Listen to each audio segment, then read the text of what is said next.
rehetra indray amin'ity androany ity dia manonona ny fiadanan'ny tompo ho aminao sy ny ankohonanao.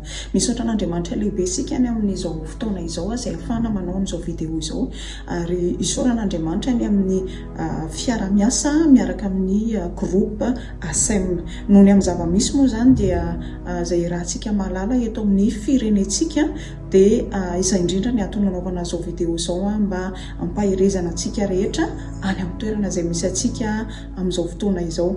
Boky ny Salamo 3:30 dia ny andininy 12. Maro amintsika no efa mahafantatra an'ity ten'Andriamanitra ity dia izay mihitsy no angalantsika fifampisarana sy fankahirezana zany amin'ity androany ity. Salamo 3:30 ny andininy 12 amin'ny anaran'i Jesosy mivaky toy izao: sambatra ny firenena izay manana an Jehova ho andriamaniny, dia ny olona no fidiny olovany. Averiko indray mandeha: sambatra ny firenena izay manana an Jehova ho andriamaniny, dia olona no fidiny olovany. Miresaka sika firenena anankiray dia tsy afaka misaraka amin'Andriamanitra ny firenena anankiray. Sambatra ozy ny firenena izay manana an Jehova ho andriamaniny. Firenena mihitsy no resahana. Sambatra izay manana an Jehova. Izany hoe isika dia mahalala tsara ilay vavaka nampianarin'ny tompo manao hoe ho tonga ny fanjakanao. Izay no mahatonga an'ity ten'Andriamanitra amin'ny teny hoe sambatra ny firenena izay manana an Jehova ho andriamanina.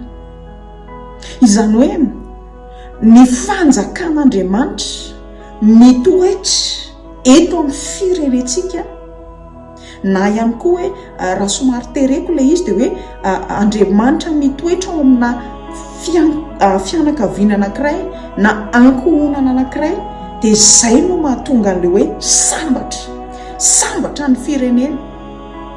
Sambatra ny firenena izay manana an Jehova ho andriamanina.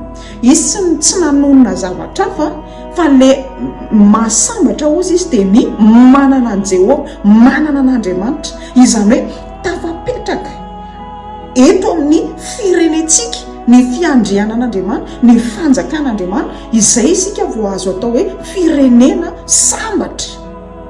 Misy tanjona mazava tian'Andriamanitra natao tao anatin'izany. Fa resaka firenena no ambadika izay, misy hoe atonganao ho firenena lehibe. Dia ny ato amin'ny Salamo manamafy hoe sambatra ny firenena izay manana an Jehova ho andriamanina, dia olona no fidiny olovany.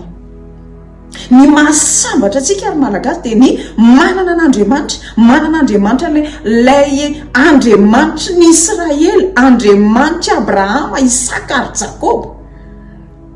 Tsy mbola nanonona zavatra hafa mihitsy aloha ny ten'Andriamanitra hoe sambatra tsika raha manana tsy nanonona zavatra hafa mihitsy hoe izay manana an'Andriamanitra.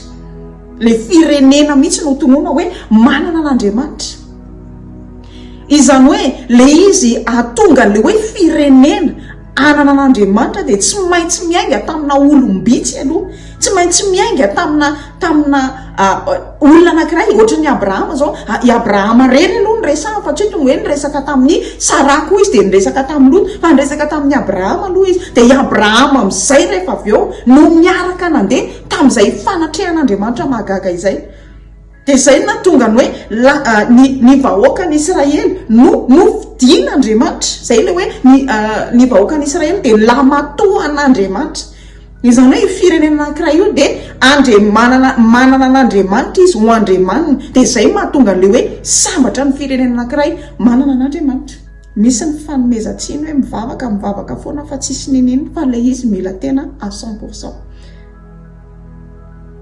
Mila tena zato isan-jato ny fanoloran-tenantsika, fanoloran-tenan'ilay firenena ho an'Andriamanitra. Dia izay vao tanteraka amintsika ilay hoe sambatra ny firenena izay manana an Jehova ho andriamanina.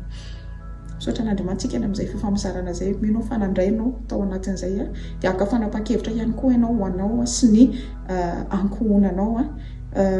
Josoa dia niteny hoe raha izao sy ny ankohonako dia anompo an Jehova izahay. Mino koa fa haka an'izay décision izay koa ianao dia rehefa avy eo izay mitatra eo amin'ny ankohonana kelinao aloha, dia mitatra eo amin'ny fianakaviana, dia rehefa mitatra eo amin'ny fianakaviana mitatra eo amin'ny fiarahamonina, rehefa mitatra eo amin'ny fiarahamonina dia mitatra eo amina eo amin'ny commune ray amanontolo dia rehefa mitatra eo amin'ny commune farany mahatratra ny firenena rehetra. Zay raha fahasamita in'Andriamanitra manona ny fiadanany tompo ho aminao tianao Jesosy.